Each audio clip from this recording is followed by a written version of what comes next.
প্রভুকে ধন্যবাদ দেই যে তিনি তার বাক্য বলার জন্য আমাকে মনোনীত করেছেন। আসলে আমরা বাক্যে যাবার পূর্বে প্রার্থনা করি যেন প্রভু তার পবিত্র আত্মা দ্বারা আমাদের পরিচালনা করে। স্বর্গের মহান পবিত্র ঈশ্বর, তোমার মহান আমি ধন্যবাদ করি প্রভু। প্রভুকে ধন্যবাদ করি যে তুমি সারাটি রাত সুনিদ্রা দেওয়ার পর নতুন একটি প্রভাত আমাদেরকে দেখতে দিয়েছো। খ্রিস্টে মনোযোগী সকল ভাই বোনকে একত্রিত করেছো প্রভু। প্রভু তোমাকে ধন্যবাদ করি, একটা সুন্দর সময় তুমি আমাকে দিয়েছো। বিনয় প্রার্থনা তোমার চরণে রাখি পিতা, তোমার সেই বাক্য বলবো প্রভু। তুমি আমাকে সাহায্য করো, তোমার পবিত্র আত্মা দান করো এবং আমাদের এই গুগল মিটে যতজন পরিবার বসেছে প্রভু, সকলকে তুমি আশীর্বাদ করো।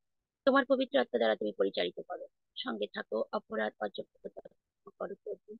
এই বিনয় প্রার্থনা তোমার চরণে রাখি প্রার্থনা মৃত্যুঞ্জয় প্রভু যিশু তোমার নামে চাই, আমেন।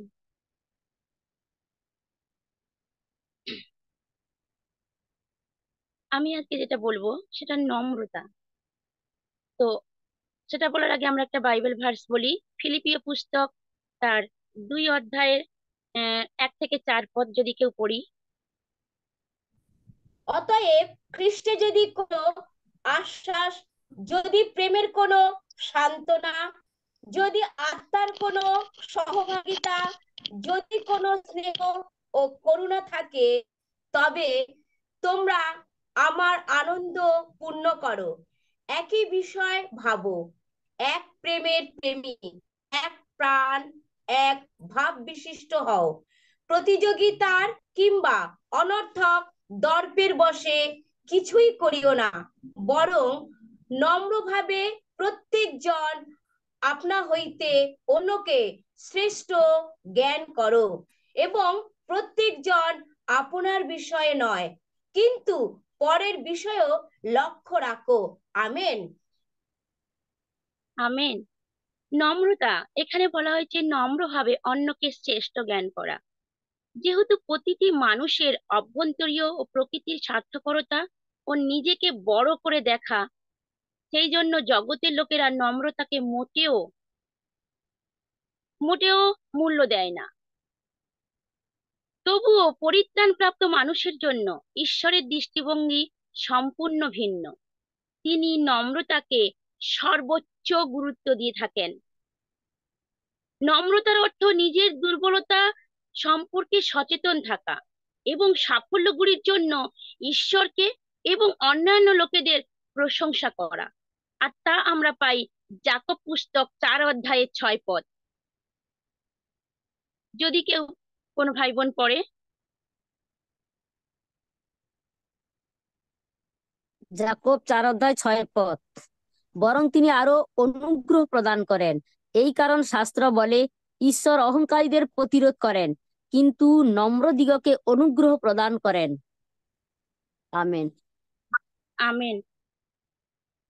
ধন্যবাদ দেই দিদি ভাইকে যে নম্রতা নম্রতাতে আমাদেরকে থাকতে হবে।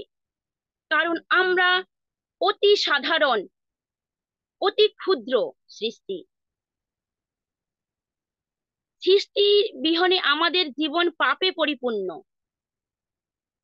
আর সেই লুক 18 অধ্যায় 9 থেকে 14 পদ, সেখানে ছিলেন এক লুক 18 অধ্যায় এক করগাহী এবং এক ফরিসির গল্প আমরা সবাই জানি। আহ সেখানে বলা হয়েছিল সেই করগাহী, সেই ফরিসি এবং করগাহী। ফরিসি বলেছিলেন, আমি দশমাংশ দিই, আমি সবার থেকে আলাদা, আমি ওই করগাহীর মতো নয়। কিন্তু করগাহী নিজের বুকে আঘাত করে বলেছিলেন, এই স্বর্গে চোখ তুলে তাকানোর সাহস পাচ্ছিল না। তিনি নিজেকে আঘাত করে ঈশ্বরের কাছে ক্ষমা চেয়েছিলেন। এই গল্প আমরা সবাই জানি। আর সেখান থেকে ঈশ্বর কাকে মনোনীত করেছিলেন? সেই করগাহীকে। কারণ তিনি নম্রতা, নিজেকে ছোট করে ঈশ্বরকে বলেছেন, হ্যাঁ প্রভু, আমি পাপী, তুমি আমাকে দয়া করো এবং অনুগ্রহ করো। আর ঈশ্বর সেই করগাহীকে অনুগ্রহ করেছিলেন, ষোড়শীকে নয়। তো আমরা কোনো বিষয় নিজেকে অহংকার বা শ্লাঘা করিতে পারি না। তা গালাতীয় পুস্তক 6 অধ্যায় 3 পদে আমরা যদি পড়ি, যদি কোনো বোন পড়ে, ভাই বোন, তো আমি খুশি হব।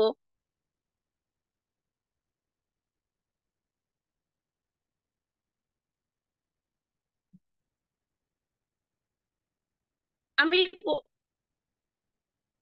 কেননা যদি কেহ মনে করে আমি কিছুই আমি কিছু, কিন্তু বাস্তবিক সে কিছু নয়, তবে সে আপনাকে ভুলায়। আমরা নিজে যদি মনে করি আমি অনেক কিছু, কিন্তু আমরা কিছুই নয়। আমরা প্রভুকে বিনা কিছুই করিতে পারি না। আমরা প্রভুকে নিজেদেরকে যদি না প্রাধান্য দিই, আমাদের মধ্যে সেই কোনো গুণ, কোনো ক্ষমতা নেই যা আমরা নিজেরা নিজেদের মতো করে ভালো মানুষের কাছে প্রেজেন্ট হতে পারবো বা ভালোভাবে চলতে পারবো। আমাদের শ্লাঘা একমাত্রই প্রভুতে। যদি তা আমরা দ্বিতীয় করন্থীয় 10 অধ্যায়ের 17 পদ দেখি, দ্বিতীয় করন্থীয় 10 অধ্যায় 17 পদ।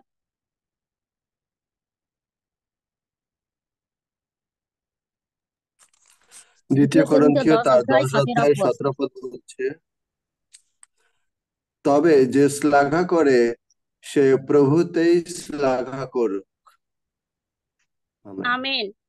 প্রভু বলছে যদি কেউ শ্লাঘা করে তবে সে আমাতেই শ্লাঘা করুক। আমরা নিজেরা নিজেদেরকে শ্লাঘা করিতে পারি না। আমরা বলতে পারি না আমি শ্রেষ্ঠ। এই কারণে আমাদের সমস্ত সাহায্য ও যোগ্যতাগুলির জন্য ঈশ্বরের উপর নির্ভর করতে হবে। কারণ আমরা ঈশ্বরের ও অন্যান্যদের সাহায্য ছাড়াও ভালো বা স্থায়ী কোনো কিছু করতে পারি না। আর সেটা যদি আমরা পড়তে চাই, তা আমরা যোহন 15 অধ্যায়ের 1 থেকে 16 পদ পড়তে পারি। যদি কেউ নোট করতে চায় তো সে নোট করতে পারে। যারা নম্রতায় চলে, ঈশ্বর তাদের সঙ্গে থাকেন, তাদের সঙ্গে সঙ্গে চলেন। আর সেটা আমরা যিশায়া পুস্তক 57 অধ্যায় 15 পদে পাবো।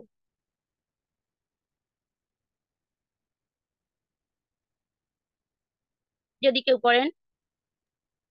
যিশায়া কত? 57:15। কেননা যিনি 15। উচ্চ ও উন্নত, যিনি অনন্তকাল নিবাসী, যাহার নাম পবিত্র, তিনি এই কথা কহেন, আমি ঊর্ধ্বলোকে ও পবিত্র স্থানে বাস করি, চূর্ণ ও নম্রতা মনুষ্যের সঙ্গেও বাস করি, যেন নম্রদিগের আত্মাকে সঞ্জীবিত করি ও চূর্ণ লোকদের হৃদয়কে সঞ্জীবিত করি। আমেন। আমেন। প্রভু বলেছেন আমি নম্রতাকে সব সময় উচ্চ স্থানে রাখি।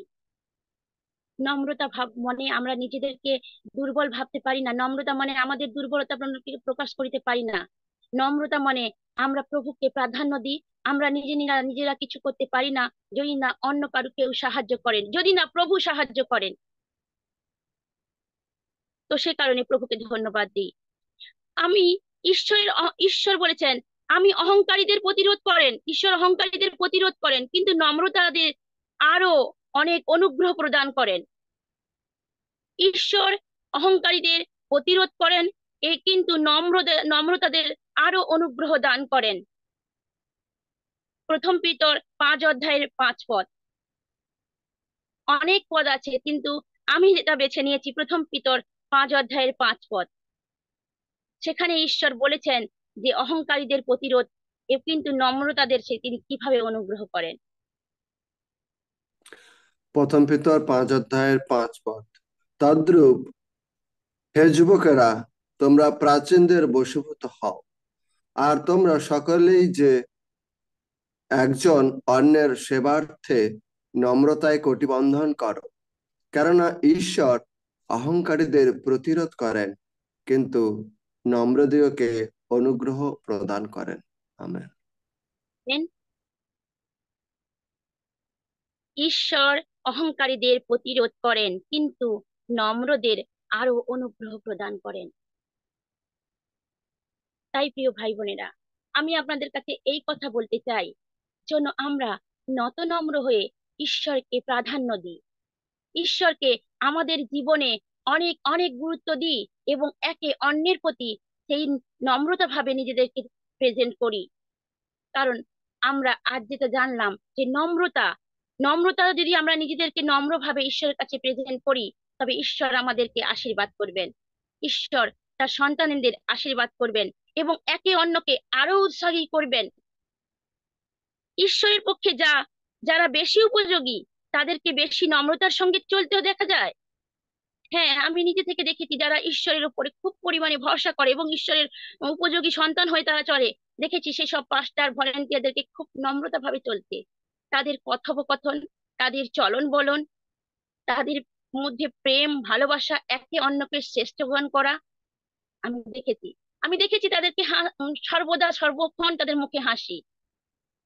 তারা কখন রাগে আমি বুঝতে পারি না। আমি দেখে মনে করি, ও ঈশ্বর, তুমি কত মনোনীত করেছো এইসব সন্তানদেরকে, যদি আমি হতে পারতাম এনাদের মতো। তো আরেকটা বিষয় আমি পড়বো, বিশ্বাসীদের, আমরা বিশ্বাসী, এই বিশ্বাসীদের হিসেবে আমাদের কর্তব্য নম্রভাবে চলা ও অন্যদেরকে আমাদের চাইতে আরো বেশি মূল্য দেওয়া। তাহলে আমরা যেহেতু বিশ্বাসী, আমাদের হিসেবে আমাদের কর্তব্য নম্রভাবে চলা এবং একে অন্যকে আরো অনেক বেশি করে গুরুত্ব দেওয়া বা মূল্য দেওয়া। সেই রোমিও পুস্তক 12 অধ্যায় 3 পদ যদি আমরা পড়ি, আমরা বুঝতে পারবো যে একে অন্যকে কিভাবে গুরুত্ব দিয়ে চলতে হবে। রোমীয় পুস্তক 12 অধ্যায়ের 3 পদ। বস্তুত আমাকে যে অনুগ্রহ দত্ত হইয়াছে, তাহার গুণে আমি তোমাদের মধ্যবর্তী প্রত্যেক জনকে বলিতেছি, আপনার বিষয়ে যেমন বোধ করা উপযুক্ত, কেহ তদপেক্ষা বড় বোধ না করুক। কিন্তু ঈশ্বর যাহাকে যে পরিমাণে বিশ্বাস বিতরণ করিয়াছেন, তদনুসারে সে সুবোধ হইবার চেষ্টায় আপনার বিষয়ে বোধ করুক। আমেন। আমি প্রভু ধন্যবাদ করি তার বাক্যের জন্য। তো প্রভু বলেছেন যে একে অন্যকে শ্রেষ্ঠ জ্ঞান করা, প্রভুর প্রতি বিশ্বাস রাখা। কারণ আমরা নিজেরা কিছু করিতে পারি না, আমাদের নিজেদের সেই কোনো যোগ্যতা নেই। আজ আমি যদি আপনাদের কাছে বলছি, তো প্রভু আমাকে সাহায্য করছে। আজ আমাদের সামনে যদি আমি কিছু বলতে পারি, তো আপনারাই আমাকে সাহায্য করছেন। আমি কালকে থেকে খুব বিচলিত, আমি কিভাবে বলবো। কারণ এখানে অনেক পাস্টার, অনেক জনার অনেক অভিজ্ঞতা, তারা অনেক বাইবেল পড়েছে, তাদের থেকে আমি কিছুই না। আমি কিভাবে বলবো? আমি প্রার্থনায় ছিলাম যে প্রভু তুমি আমাকে সাহায্য করো। আমি কি বলবো আমি জানি না, কিন্তু তুমি আমাকে সাহায্য করো। পাস্টাররা বলে প্রভুর ওপরে বিশ্বাস রাখতে হবে, আমরা রেখেছিলাম, তাই তাদের সেই সমস্ত কথা নিয়ে আমিও প্রভুর ওপরে বিশ্বাস করেছি। আমার অনেক দিদি ভাই বলেছে আমরা আজ এই প্রভুকে এতভাবে চিনেছি, আমরা প্রভুর উপরে বিশ্বাস করেছি, তুমি করো। আর সেই সমস্ত কথা আমার মনে হয়, আর আমি তখন প্রভুকে চাই যে প্রভু, হ্যাঁ তুমি, এনারা এই পেয়েছে, এনারা এই বলেছিল, তাই এনারা এই জায়গায় এসেছে। প্রভু তুমি আমাকে সাহায্য করো, আমাকে কিছু বলতে শেখাও, যেন আমিও কিছু বলতে পারি এবং এখানে অন্য জায়গায় ওখানে সেখানে এভাবে বলতে পারি। তুমি আমাকে সাহায্য করো। আর প্রভু আমাকে এই পথ দিয়েছে, আর আমি সেটা আপনাদের কাছে তুলে ধরেছি। আমি জানি না আমি কতটা বলতে পেরেছি, তবে উম আমি বিশ্বাস করি প্রভু আমাকে সাহায্য করবে। প্রভু তার বাক্যে আশীর্বাদ করুক। সকলকে ধন্যবাদ যারা বাইবেল ভার্স বললেন, আমাকে সাহায্য করলেন। যে সব দাদা ভাই দিদি ভাইরা, সকলকে ধন্যবাদ করি। আমিন।